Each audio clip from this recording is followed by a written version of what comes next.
Boa tarde, então. Boa tarde ao pessoal que se encontra aqui, ao pessoal que se encontra em casa. Hoje a gente recomeça mais um ciclo do Evangelho segundo o Espiritismo, no capítulo 1, Não vim destruir a lei.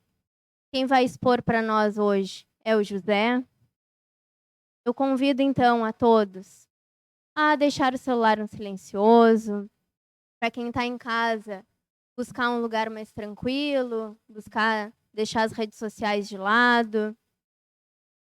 Quem está em maior dificuldade não pode vir até a sociedade espírita, está com dificuldade de pensar, está com sentimentos confusos, quer um auxílio a mais, a gente tem o recurso da água fluidificada, né, que vai funcionar como um passe. Mas sempre lembrando que quem for da cidade, puder vir até a sociedade espírita, venha aqui presencialmente. Mas caso contrário, então, só separem um jarro com água filtrada, não tem nenhuma outra condição, né? Uma embalagem limpa. Deixem próximos de vocês e busquem, né? Tanto para quem está aqui quanto para quem está em casa, realmente se voltarem para o conteúdo que vai ser exposto, pensar nos enquadramentos, em como tudo aquilo está dentro da nossa vida, no que a gente precisa se modificar. Então, eu vou convidar vocês para fazer uma prece para melhorar a nossa qualidade emocional ao longo dessa atividade.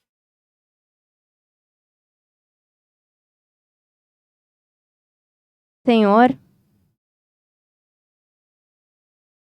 a gente agradece mais uma oportunidade de conscientização, que a gente possa tomar isso como a verdade na nossa vida, buscar enxergar aquilo que nos é mais difícil, enxergar os meios de modificação, buscar ter uma relação mais próxima, de confiança contigo, porque tu tá sempre disposto a nos acolher, a nos entender, a nos mostrar o que a gente precisa modificar. A gente que às vezes se faz teimosos e opiniático. Que nessa tarde, então, a gente possa nos permitir um recomeço e sair daqui com maiores determinações de mudança realmente. Que assim seja, que a gente possa ter uma boa palestra.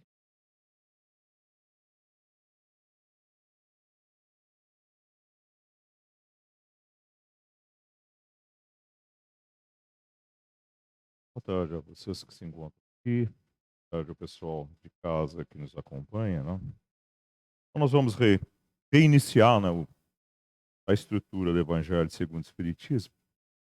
E como não tem um capítulo anterior, já que é o primeiro, nós vamos aproveitar para fazer uma coisa que usualmente não se faz e que é muito importante, tá? Que é o objetivo do Evangelho segundo o Espiritismo, tá? Por que que ele existe, como ele foi estruturado. E se nós olharmos o Evangelho propriamente dito, tá, já que o Evangelho segundo o Espiritismo é a explicação, é o entendimento, é a estruturação desse Evangelho segundo as bases, os fundamentos espíritas. Mas se nós olharmos o Evangelho tradicional, ele pode ser dividido em 5 partes. Tá? As 4 primeiras geram uma série de interpretações e de discussões. Tá? A primeira, que são os atos comuns da vida de Jesus, que é a base da narrativa. Vocês notem que a narrativa é feita sempre em cima de algum evento, alguma coisa que está acontecendo e que é narrada, né, dentro deste evangelho. A segunda, os milagres. A terceira, as predições feitas por Jesus a respeito da dinâmica da evolução dentro do tempo, tá?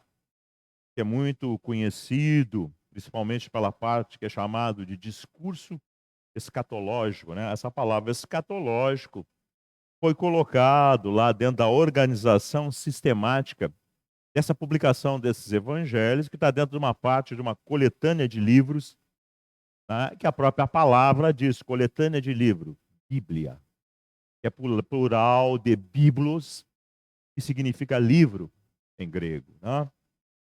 Então, uma quarta parte, que é em relação à interpretação que foi feita em cima de determinadas palavras ou de determinadas traduções. E aí nós sabemos que o Evangelho sofreu duas grandes traduções. A primeira, do aramaico, do hebraico antigo, tradicional, né, para o grego.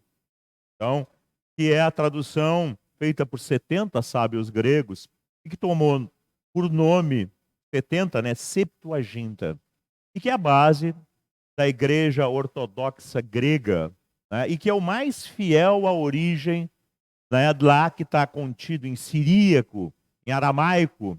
Né, o aramaico era escrito, o siríaco não. Tá? E depois, no século III para o século IV, foi feita uma tradução para o latim, quando o imperador do Império Romano do Ocidente, já que esse Império Romano tinha sido dividido em dois, já em declínio, se converte ao cristianismo e estabelece a união, como era a tradição do Império Romano, da religião dentro da estrutura do Império, chamado de Império Romano do Ocidente, que durou pouco. Tá? E que se introduz, então, o sistema das igrejas como nós as conhecemos. Bispos e essa estrutura eclesiástica tradicional. Isso começa lá no século III. E ela foi feita em cima dessa tradução, feita por São Jerônimo, em cima dessa estrutura romana que existia.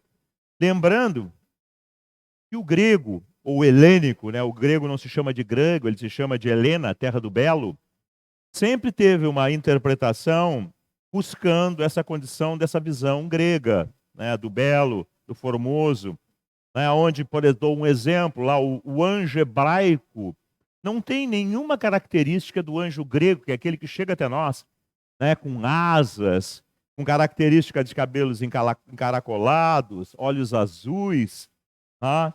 Que era a tipificação simbólica que o grego fazia da leveza, da capacidade de se afastar da terra, da simbologia, da ideia de uma criatura mais elevada.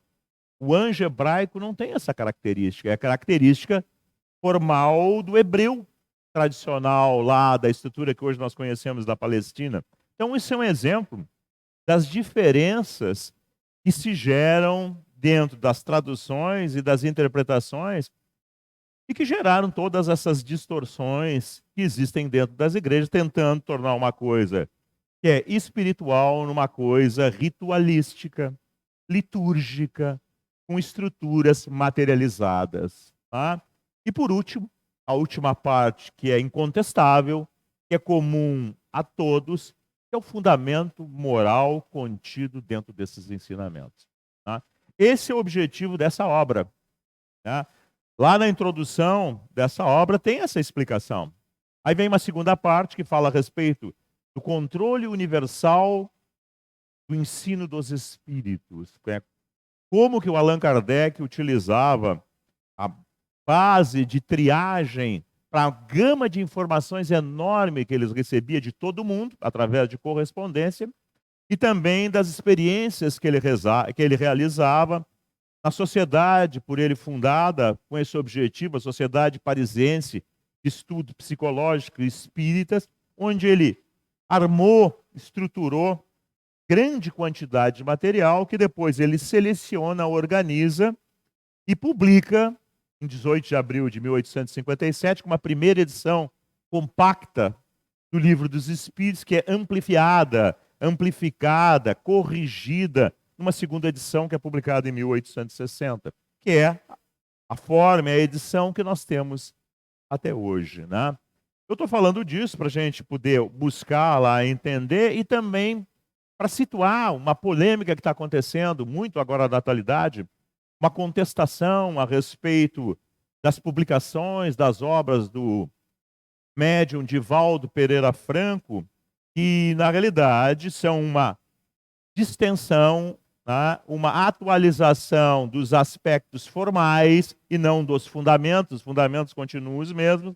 Contido também lá, por exemplo, nas obras da década de 50, Chico Xavier, do espírito André Luiz, que nos elucida uma série de condições imediatas desse mundo espiritual mais próximo, ainda não tão desenvolvido, que é a visão mais plena do Livro dos Espíritos, que é universal, falando do todo.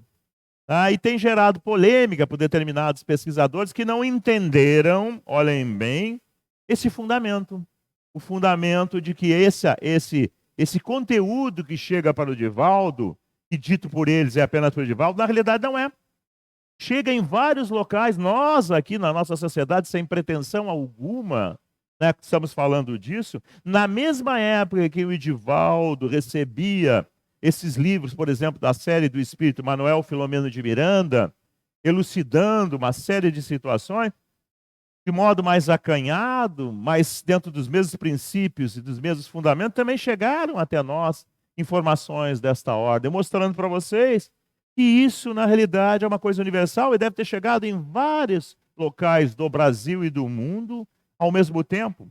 Que é a ideia de quando se está maduro para receber essa gama de informações complementares, elas chegariam na promessa de Jesus, que liga, nós vamos ver depois, que dá uma explicação nesse bojo desse primeiro capítulo, o aparecimento da doutrina espírita. Na promessa de Jesus, do Consolador, do Paracleto, né? Que ele pediria a Deus que enviasse, né? Para que desse complementação aos seus ensinamentos. Ele se colocava como um consolador e dizia que viria outro. E esse consolador seria o Espírito de verdade. E à sua época a humanidade não estava madura, e, consequentemente, não tinha condições de receber. Lembrando apenas, a fazer uma ilustração, que quando o seu Allan Kardec começa a fazer os seus estudos, né, a sua estruturação do que ele vai publicar futuramente como Livro dos Espíritos, nas suas noites de longo trabalho, né, um espírito se manifesta inicialmente para ele sob a forma de batida, de pancadas, e lá se comunica através de um médium a posterior, identificando como sendo o espírito com codinome de verdade. Inclusive, o Allan Kardec não faz essa associação imediata, só ao longo do tempo que vai se dar conta disso. Inclusive, ele não se achava capaz de alicerçar toda essa estrutura. Ele pergunta, no Obras Póstumas, ele faz essa pergunta a respeito se ele teria capacidade para fazer isso, se ele falhasse. Como é que seria? E os Espíritos respondem para ele que a obra de Deus não está alicerçada na cabeça de um único homem.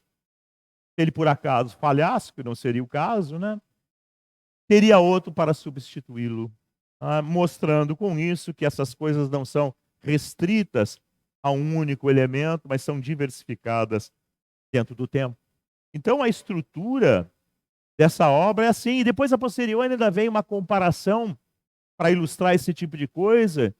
E lá na Grécia, onde nasce a filosofia, já Sócrates e seu discípulo Platão já falavam desses fundamentos a respeito da vida e tinham um diálogo com o mundo espiritual, onde Sócrates tinha altos diálogos com seu daimon, né, que a tradução para nós seria demônio, mas era um demônio sã, um demônio equilibrado, que na essência da palavra significa espírito ou gênio, não tendo um adjetivo de um espírito desequilibrado, primitivo, inferior, né, que a palavra demônio dentro da doutrina espírita é associada e não como um espírito criado para se voltar perpetuamente contra a obra divina, mas sim aquilo que representa a universalidade dos espíritos ainda numa faixa evolutiva muito baixa, ainda muito presos à matéria, muito presos aqui e agora, cheio de conflitos, cheio de dramas.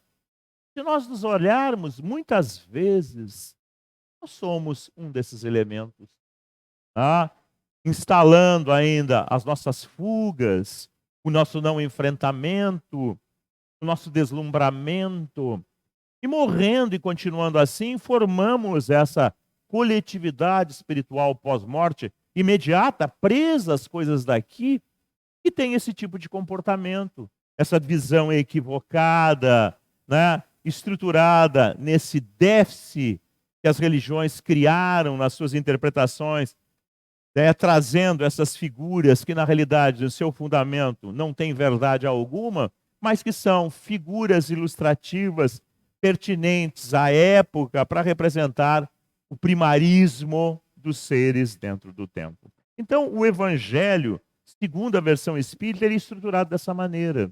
E ele vai explicando lenta e gradualmente essas coisas todas, e ele é alicerçado na terceira parte do Livro dos Espíritos, que tem por título geral as leis morais, e começa lá com a lei natural, e aí é dividida em 10 partes para fazer uma correlação com o Decálogo, com os 10 mandamentos de Moisés, para nós entendermos a dinâmica do processo dentro do tempo. Então hoje nós vamos dar início a uma nova jornada de estudo do Evangelho segundo o Espiritismo, e o título é uma frase de Jesus que consta da fala dele a seguir em continuidade ao Sermão do Monte.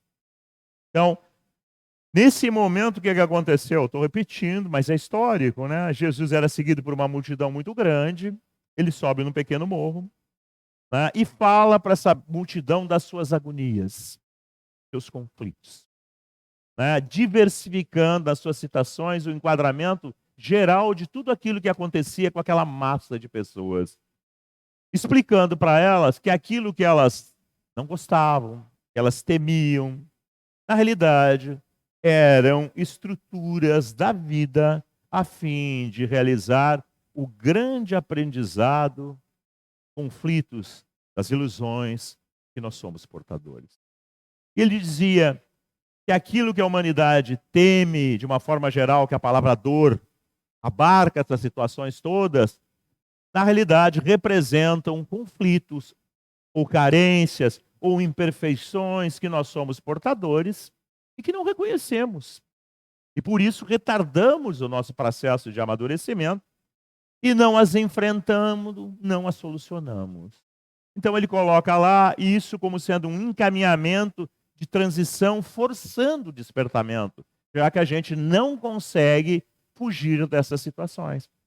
E ele diz que essa transição, esse estado de avanço, né, que é forçado a buscar uma nova experiência que não tem como se fugir, é uma aventura.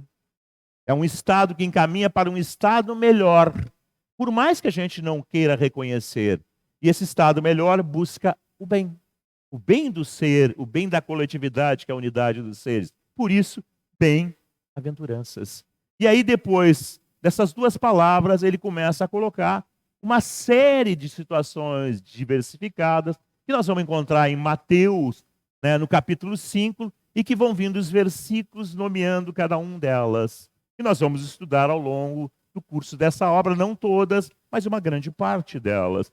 A posterior dessa fala, ele continua falando para essa multidão, e ele vai falar de quem era ele, qual era o seu objetivo, o que ele vinha fazer, porque o povo estava completamente deslumbrado em função daquilo que ele realizava, das curas, daquilo que ele falava sobre o futuro. E ele faz uma citação dizendo que, na realidade, ele vinha dar complemento a tudo aquilo que já tinha sido iniciado há mais de 2.000 anos atrás, 1.800 anos, para ser mais exatos, atrás, né, quando Abraão vem e estabelece o fundamento do povo hebreu. Tá? E aí, toda a história do povo hebreu, inclusive da ida para o Egito, em função da grande seca que atingiu lá o Rio Jordão. Então eles vão para um rio que é muito maior, é o maior rio que tem lá, o Nilo. E lá, quando eles estão nessa situação, eles são escravizados. E aí nós entramos na história do povo hebreu e aparece a figura de Moisés, né?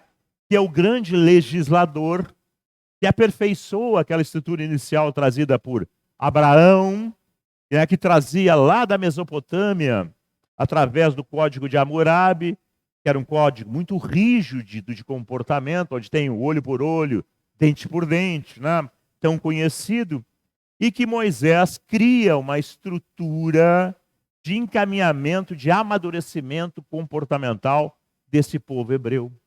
E Moisés divide essa sua atividade em 2 grandes grupos. Os 10 mandamentos, que na realidade são reguladores de comportamento para amadurecimento da estrutura interna. Quando eu digo interna, eu digo emocional e eu digo mental. Tá? E outro grande grupo de conteúdos que era para, na realidade, legislar sobre a organização civil médica do povo hebreu. Onde, por exemplo, vocês sabem que existe, por exemplo, a proibição de transfusão de sangue. Tá? Por quê? Se nós sabemos hoje que o sangue faz, na realidade, a transmissão de uma série de doenças, um exemplo notório, hepatite C, por exemplo, tá? Moisés, sem ter esses conhecimentos técnicos específicos, mas tinha a intuição, o sentimento, a ideia que isso deveria ser evitado. E ele proíbe.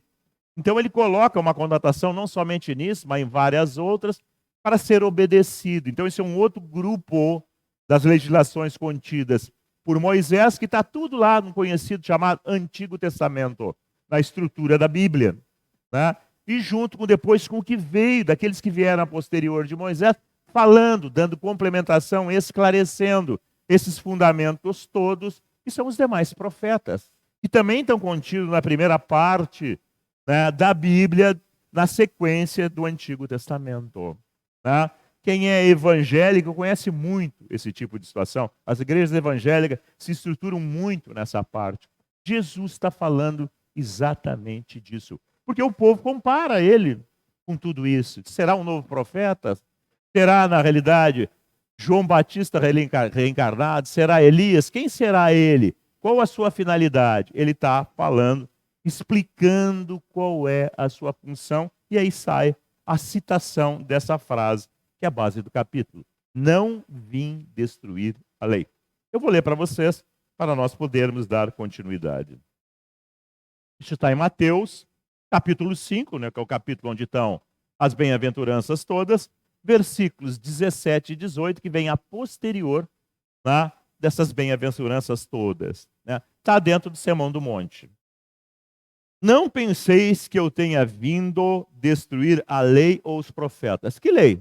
A lei mosaica, 10 mandamentos. Os profetas, todos os profetas que vieram a posterior. Não vou fazer uma relação, porque é uma quantidade razoável de nomes, né? Não os vim destruir, ou seja, ele não veio contrariar nada, ele veio dar sentido. Ele vem transformar o que é formal em essência. E vocês notem que, na realidade, nós estamos até hoje tentando viver isso. Os mesmos hábitos, as mesmas fugas que os hebreus tinham dentro do templo ainda continuam a existir no nosso tempo. Não vou entrar no mérito, querer julgar nenhuma religião. Eu vou lavar roupa suja. Nós vamos falar do nosso movimento. Tá? E pela clareza meridiana dos ensinamentos, deveria viver com toda a intensidade, sem fugas, sem justificativas, sem tentar, na realidade, fazer um meio campo, como dizia Jesus, né? O sim é sim, o não é não, não tem mais ou menos. Mas se faz isso muito do movimento espírita. Para quê? Para tentar adequar essa herança ancestral que a gente traz dentro do tempo, das vidas sucessivas, onde já participamos de vários segmentos religiosos, e também do nosso materialismo, ainda do nosso apego às coisas, às pessoas, às situações, que são tudo isso é transitório. E que nós deveríamos amadurecer e, como espíritas, pensar. Porque, afinal de contas, um dos pilares fundamentais, explicativos da dinâmica e da evolução, que está dentro da estrutura espírita, é a pluralidade das existências. Ou seja, as múltiplas vidas, chamado vulgarmente reencarnação. Reencarnação é um método de retorno à carne, né? Mas que, na realidade, se estrutura na troca de corpo. Nós trocamos de corpo, mas trocamos também de famílias, de locais, de situações. Nós deveríamos pensar, o que é assim? O que busca tudo isso nos dotando dessa experiência ímpar de ter inúmeros filhos, filhas, maridos, mulheres, parentes, Isso deve ser um ensinamento profundo a respeito dessa universalidade de relação, que é muito bem ensinado por Jesus dentro dos evangelhos, que é muito bem tratado dentro do capítulo Estranha Moral desta obra, e que é muito claro, mas que entra por aqui e sai por aqui. Porque não é conveniente, porque as pessoas não querem fazer essa escolha, mesmo quem vem por uma instituição espírita. E por isso, né, que a coisa não vinga mais rapidamente. O que é a transição planetária? O que é transição? Transição é alguma coisa que passa de um estado para outro. Então nós vamos sair de uma etapa que era chamada de expiação e prova, né, que é lá bem definido como o domínio ainda da inferioridade, do primitivismo, da figura do domínio do mal, da tendência ainda à materialidade, para uma aspiração pelo amadurecimento da capacidade de pensar, que é o desenvolvimento da consciência, para uma tendência, uma busca a se estruturar de uma outra maneira. A velocidade de ocorrência disso depende das transformações desses espíritos que estão presos nessa estrutura, nesse orbe evolutivo, tanto da carne como de fora dele. Aqueles que não amadurecerem vão ser deslocados para um outro lugar compatível ainda com as suas escolhas. Não tem nada de castigo. Tem a ver com uma experiência específica, concreta, positiva, que é a melhor forma de educar. Não adianta a gente brigar com quem quer que seja. A melhor maneira de ensinar é fazer ele viver a experiência. Ele teima, não teima? Ele é dono da verdade, ele é cheio de achismo. Vamos levá-lo a viver a consequência das suas escolhas. Vamos levá-lo para um mundo que vai ter essa característica. Isso já aconteceu aqui na Terra? Já. A Terra foi formada dessa maneira. Quando a da estrutura da formação da Terra, a gente aprende isso dentro da doutrina espírita, vieram espíritos oriundos de planetas inferiores ao nível de evolução da Terra, planetas primitivos, onde esse princípio inteligente atinge a faixa racional e começa as suas primeiras experiências de capacidade de gerenciamento ainda muito pequenininha, muito frágil, ainda com uma capacidade de escolha muito tendenciosa, com uma razão ainda muito prisioneira ainda dos instintos, formando como elemento de transição, de formação, dessa capacitação, dessa individualidade que começa a pensar, a ter uma lembrança mais contínua, uma memória mais extensa e, consequentemente, uma capacidade de comparar e de escolher maior, o desenvolvimento de uma figura que representa essa estruturação para que o ser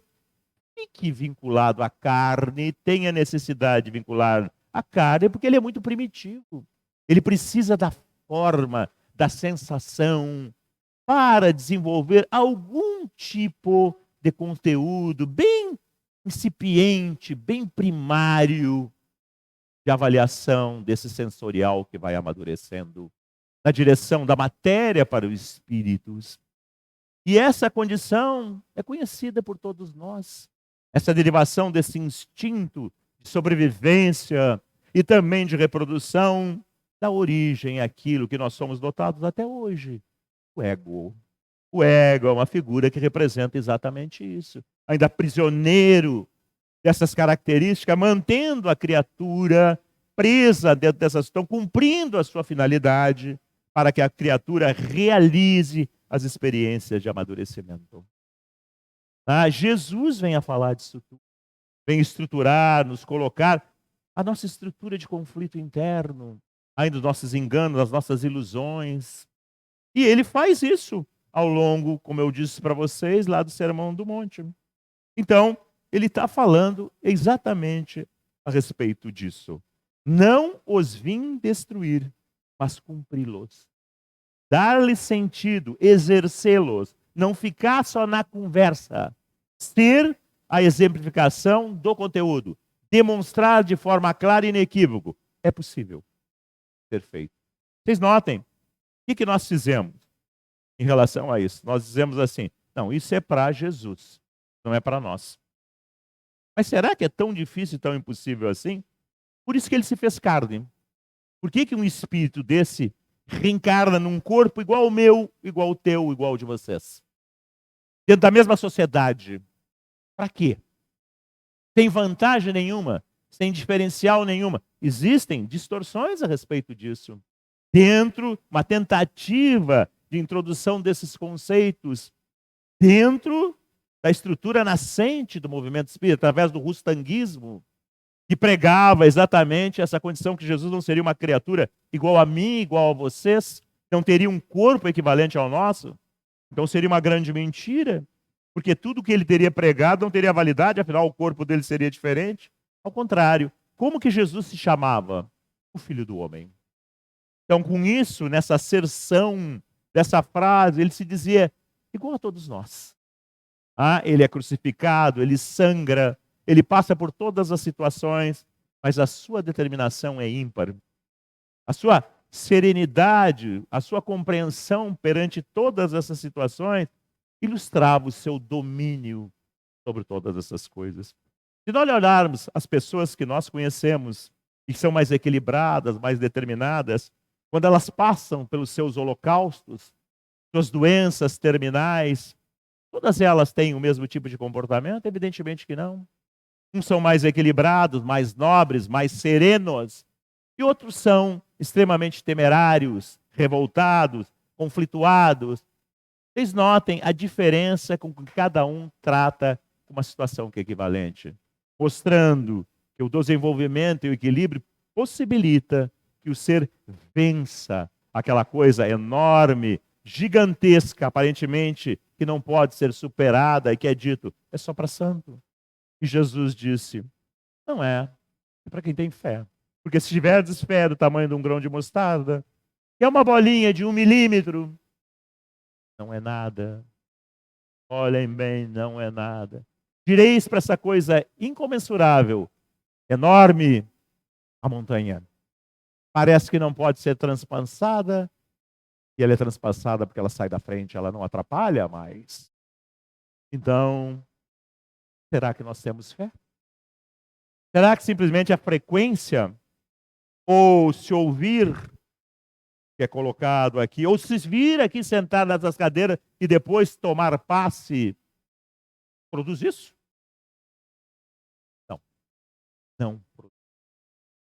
Na realidade, Jesus muito bem definiu que aqueles que vivessem e seguissem suas palavras, carregando as suas cruzes, pegue a tua cruz e me segue, disse ele, seriam classificados como os eleitos.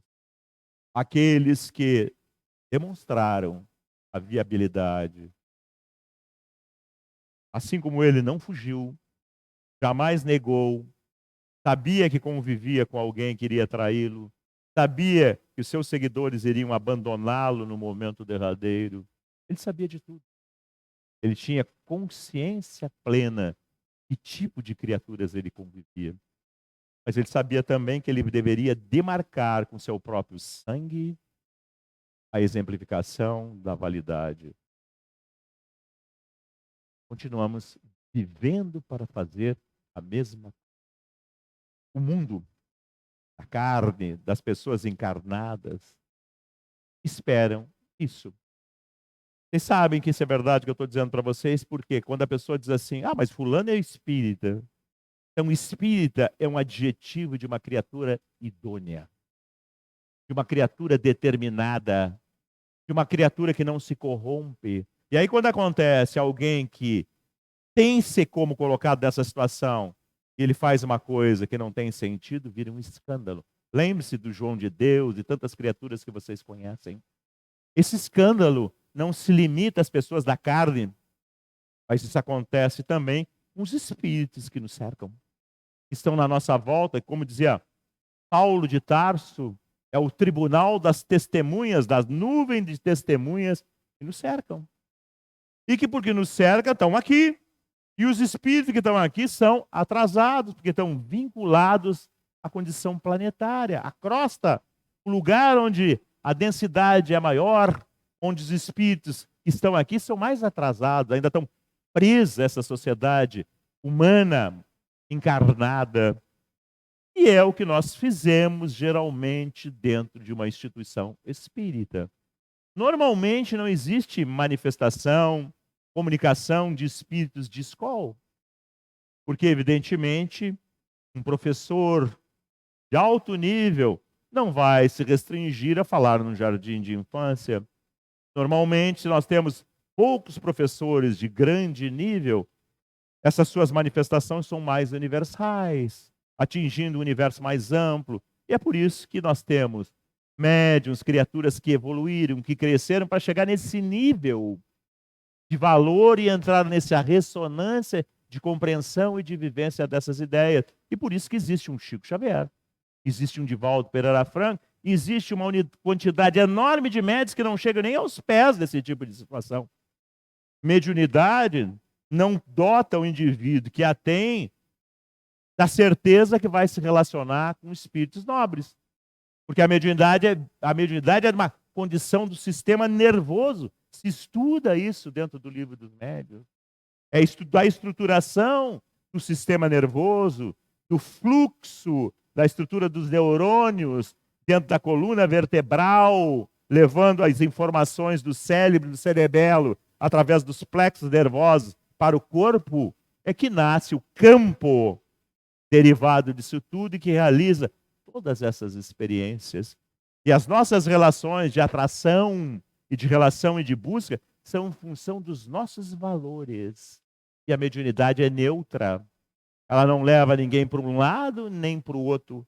É a característica do espírito do médium que determina isto.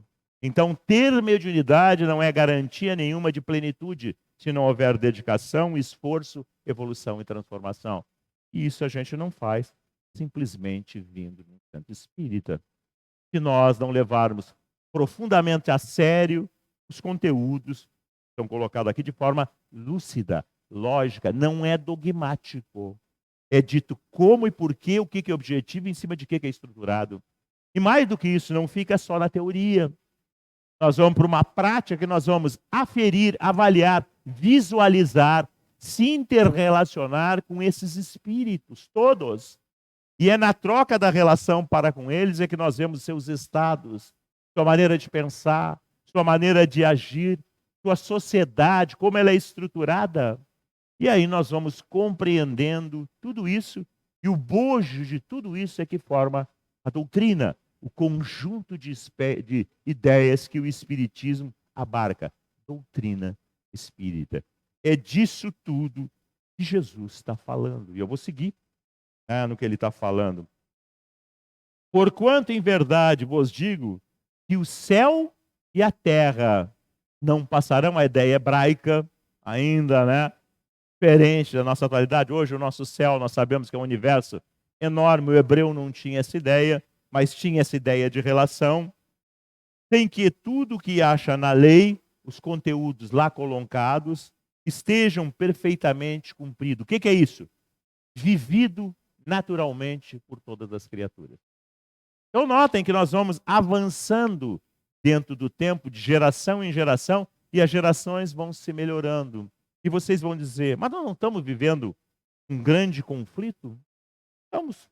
Jesus previu isso. Ele falou do final dos tempos da iniquidade. E a iniquidade? Iniquidade é um conceito, é uma situação fora de contexto. É uma coisa que se torna abominável em função de aonde ela está inserida. Essa é a ideia. E ele diz, quando virdes a iniquidade, quando ela não mais deve existir, serão chegados os finais dos tempos dessa iniquidade. Por quê? Nós falamos muito de vacina, né? A ideia de vacina, a vacina orgânica, essa que a gente toma, é pegar um pouquinho do mal, é pegar um pouquinho do vírus e injetar para que o sistema orgânico em contato com esse mal, com essa parcela de vírus, desenvolva resistência a esse vírus. Eu quis fazer essa ideia para vocês entenderem. Para conceitos intrínsecos, internos, emocionais, morais, de compreensão, que nós temos conflito, uma ideia fixa, uma intransigência. Nós não temos que injetar dentro dessa nossa vida de relação que constrói esses conceitos todos, uma estrutura geral de conflito, que pelo nosso grau de amadurecimento, de compreensão, não deveria estar mais presente. Dou um exemplo para vocês. Vou dar um exemplo bem normal, bem corriqueiro da atualidade. As pessoas hoje colocam, não estou criticando, mas estou fazendo vocês pensar. Casinha de cachorro nas calçadas, água, comida. Defendem os animais, defendem os oceanos, defendem as coisas, defendem a liberdade de expressão. E querem matar uns aos outros, porque não concordam de opinião. Querem agredir o próximo. Tem um altruísmo e daqui a pouco a sociedade é competitiva. Se criou normas de comportamento, todo mundo deve seguir de forma preconceituosa, politicamente correto. Se ditou padrões de felicidade, se criou ferramentas de comunicação em massa, uma coisa belíssima para que o mundo pudesse se interrelacionar, as descobertas pudessem chegar a todo mundo, a solução de problemas. O quanto a internet facilita, a gente quer saber alguma coisa, a gente vai lá procurar, está lá. Então nós estamos vivendo tempo que nunca nós vivemos. Mas ao mesmo tempo, o que se faz? O ego dominador está muito presente. A gente criou a indústria dos fake news, não somente políticas, mas fake news comportamentais. A gente mente a respeito da nossa vida. A gente publica coisas que, na realidade, não refletem totalmente o nosso cotidiano. São fugazes momentos de uma felicidade passageira. Fui viajar, consegui isso, passei naquilo, e produzo para me vender. Quero que todo mundo coloque lá, batendo palma, porque eu sou extremamente imaturo. Porque eu dependo da opinião de todo mundo para me convencer que eu sou alguma coisa. E eu tenho medo de dizer alguma coisa em contrário, porque cai todo mundo em cima. E como eu sou oscilante, como eu não tenho convicções a respeito, fundamentos, eu estou recém-iniciando um amadurecimento, eu me encolho todo, porque o comportamento está desta ordem. Então, como que nós vamos progredir se for forçado a só ter um único tipo de ideia? Todo progresso que sempre existiu, ele é produto da comparação, da discussão, da análise de coisas que são diferentes. Justamente o amadurecimento de tudo que sempre existiu no planeta foi feito dessa maneira. Toda vez que se tentou fazer alguma coisa totalitária, ela não sobrevive. Porque é da natureza, da tendência, da necessidade do ser se convencer pela sua própria experiência. E não por nenhum. Notem as próprias religiões. Criaram os infernos, os demônios, impediu as criaturas produzirem erro? Claro que não. E criou tanta coisa que nunca adiantou nada. O que funciona dia a dia? Morrer e nascer. A gente vive uma vida inteira. Tudo em algumas coisas. Outra a gente continua teimoso, muito dono da verdade, mas a gente morre. Nasce de novo. Volta a ser criancinha. Criancinha flexível. Criancinha quer saber por quê, como, de qual maneira. É a base da introdução de novos conceitos. E de um amadurecimento dentro do tempo de novas ideias. Junto com as experiências que a vida vai trazer, a gente teima em determinadas direções. O que a vida faz? Traz as experiências de dificuldade, de amadurecimento. A gente continua teimando. Algumas a gente dá o braço, você morre de novo, e nasce de novo, e assim nós vamos indo. E assim nós vamos amadurecendo. E é assim que a gente entende por que as criaturas são distintas e diferentes. O aproveitamento é diferenciado, o tempo de aproveitamento também é. A etapa evolutiva é distinta, porque nem todo mundo foi criado ao mesmo tempo, e nem todo mundo tem o mesmo ritmo de evolução. Mas o certo é que está garantido a plenitude para todos, inclusive para esses espíritos mais recalcitrantes, que nós temos tido a oportunidade de ultimamente lidar, Nós temos visto, isso é um testemunho claro e inequívoco, que a capacidade de pensar está crescendo. Como as coisas estão sendo colocadas dessa maneira, não mais a luta do bem contra o mal, mas o conflito que o indivíduo agasalha em si. E ele teima muitas vezes naquilo, mas ele pensa. E aquilo lento e gradualmente vai trabalhando dentro dele. Ele teima por uma questão de ego, por uma questão de orgulho, até por uma questão de autovalorização. Se tirar aquilo dele, o que ele tem? Não sobra mais nada. Então ele acha que ele é alguma coisa tendo um equívoco, não se dando conta que o equívoco retarda mais ainda para o desenvolvimento de um conteúdo mais amadurecido. Mas ele precisa do tempo, da experiência para se convencer. Então o que se faz dentro de um centro espírita é buscar isso.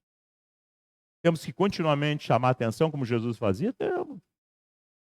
Mas as próprias situações aqui desenvolvidas, as experiências aqui realizadas, a consequência dos trabalhos mediúnicos, geram naturalmente esses constrangimentos e essas buscas de amadurecimento dentro do tempo.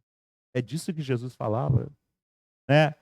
Essas condições que deveriam ser cumpridas dentro do tempo, lá, simbolicamente, primitivamente, com aquele formato: não matarás, não cobiçarás a mulher do próximo, nem seu jumento, nem seu servo, nem nada. E nós podemos traduzir tudo para o nosso cotidiano, para a nossa sociedade atual. Foram substituídos nas formas, os fundamentos ainda são os mesmos, que mostram a transitoriedade dessas coisas todas. E ele termina dizendo, né? Enquanto reste um único iota e um único ponto, que eram os símbolos dentro do alfabeto hebraico menores. Menores porque aparentemente menos significantes. E ele dizia: enquanto tiver dentro do ser, por mínimo que seja, conflito, primitivismo, consegue ser feliz. Ele não tem paz. Ele continua em contínua disputa, insegurança, medo, falta de amadurecimento. Pode ter tudo, mas não tem nada. Porque na realidade ele não consegue se bastar no fundo. Ele quer mais, e mais, e mais. Nada, nada lhe basta.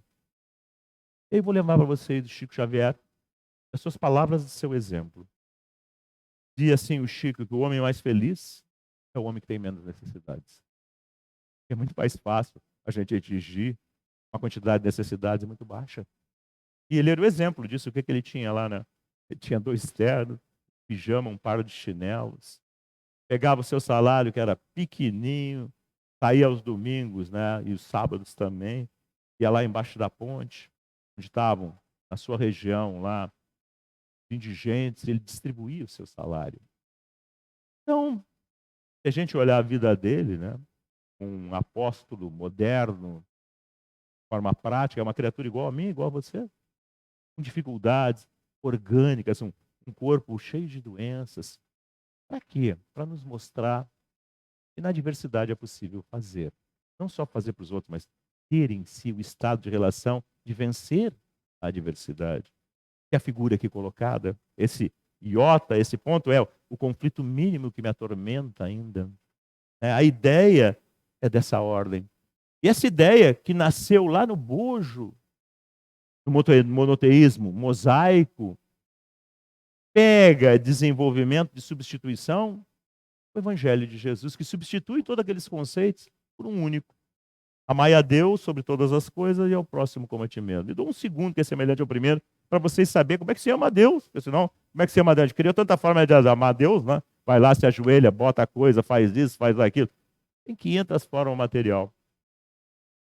E ele disse: olha, só faz para os outros o que quer para ti. Essa é a lei de equilíbrio. De todo mundo estabelecer essa lei, o respeito mútuo vai estabelecer, a sociedade equilibrada vai nascer. Ninguém vai explorar ninguém, ninguém vai ter inveja de ninguém, não vai haver conflito, porque nós vamos entender todas as situações. Não entender mentalmente, culturalmente, intelectualmente, vamos entender emocionalmente. É diferente uma coisa da outra.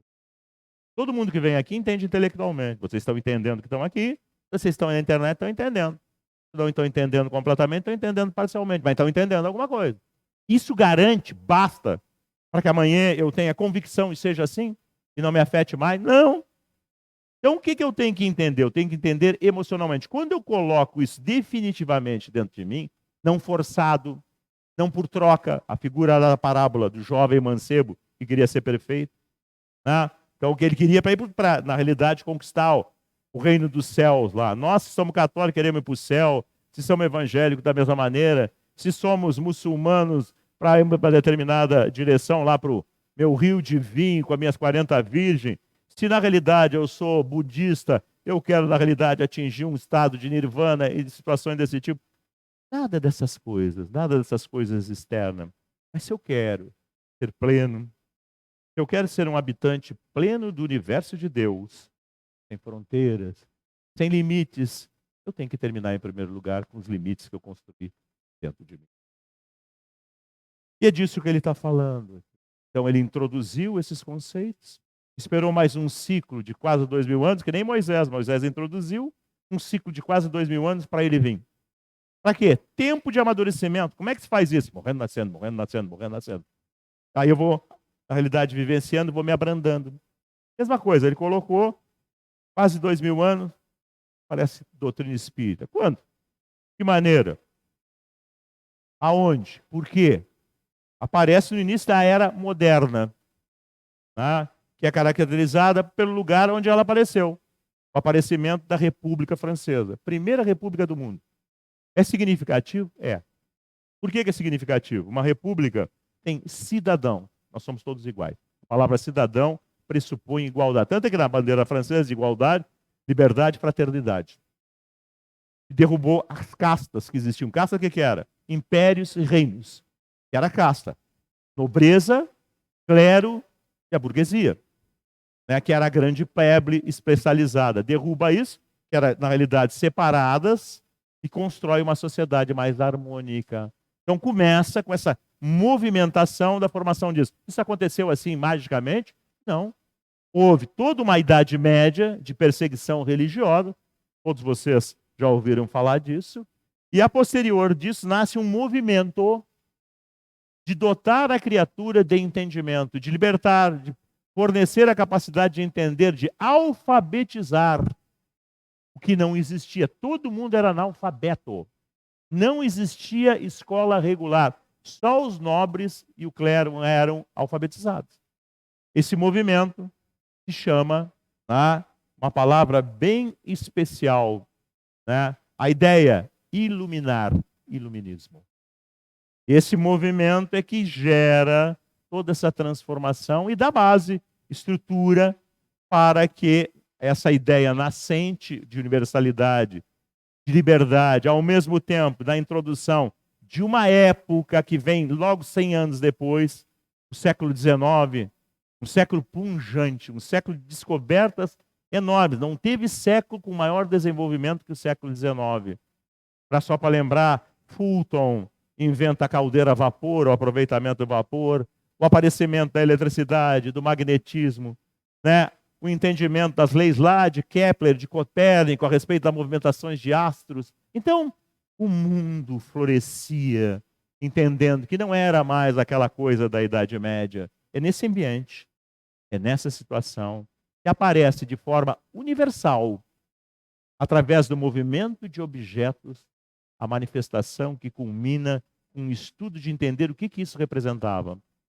A existência de seres inteligentes extracorpóreos, que se autodefiniram como sendo espíritos. Não é o produto da ideia, da vontade de alguém, não é a ideia da cabeça de um homem. E esse homem que organizou, estudou isso tudo, sabendo que não era dele, publicou o livro e colocou lá não o seu nome, colocou um apelido. Por que ele colocou um apelido? Porque era obrigado pela lei de sua época que isso existisse. Todos os livros publicados na França nesse período eram obrigados a ter registro na Biblioteca Nacional de Paris, por uma questão política. Então ele coloca, o título do livro é O Livro dos Espíritos. E lá dentro existe uma classificação na introdução definindo que tipo de espírito é. Tem duas introduções a esse livro. Uma primeira explicando a estrutura do livro e uma segunda dos espíritos, que aparece com o título de Prolegômenos. Prolegômenos é sinônimo de introdução. Então, os espíritos lá explicam a finalidade e a natureza da obra e seu nível de evolução. Então, essa é a estrutura por ele estabelecida e colocando um apelido por obrigação, como eu disse, de direito, colocando apelido de Allan Kardec. O seu nome era Hippolyte Léon Denisard Rivail. Para que não fosse confundido a obra com a sua pessoa, ele fez isso. Isso aconteceu? Aconteceu. Como é que vocês chamam a nossa atividade? Kardecista. Não é kardecista, está no item número 1 da introdução do Livro dos Espíritos. Espiritismo ou doutrina espírita. Está lá, item número 1. Quando a gente começa a ler. E aqueles que seguem, que vivem esses conceitos, por derivação da estrutura da palavra, serão chamados de espíritas ou espiritistas. Então, dessa maneira, nós falamos do conteúdo do capítulo desta tarde, lembrando para vocês que é o alvorecer de uma nova era, de um mundo novo, onde esses conflitos, esses estertores ainda provenientes dos conflitos interiores da criatura, pelas suas consequências, servirão de vacina, irão mostrar e dirimir as dúvidas que ainda existem. Aguardem algumas décadas. O tempo é lento pelo nível de velocidade do nosso amadurecimento. 30, 40 anos. E vocês verão como seres, em função da consequência das suas escolhas, hoje realizadas, vão separar o joio do trigo. Vão se dar conta do que serve ou dos enganos que cometeram e escolheram. É dessa maneira que nasce uma sociedade sadia, criaturas conscientes, transformadas através das experiências dentro do tempo por si mesmas. Então, como bem definiu Jesus, faça brilhar a vossa luz, para que na realidade da cegueira da ignorância que nos caracteriza, possamos, na realidade, brilhar internamente, a fim de que a luz interior nos ilumine e ilumine o recinto que nos encontramos. Sendo esse recinto mais próximo à nossa família, à nossa sociedade, ao nosso país, ao planeta. E todos nós que tivemos aqui nessa tarde, na carne, fora dela, a plateia enorme, possamos pensar e refletir muito sobre tudo isso. Afinal de contas, o amanhã, dizia Jesus.